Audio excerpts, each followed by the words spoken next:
Tapi nih beda, Del.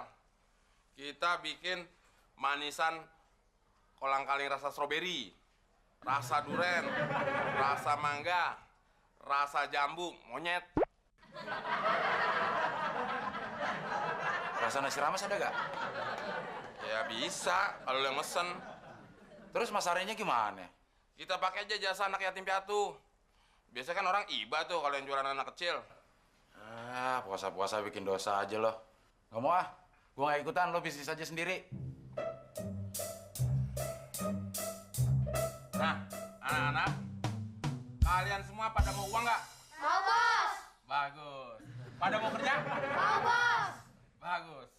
Sekarang tugas kalian adalah menjual kolang-kaling ini dari rumah ke rumah yang ada di komplek ini. Terus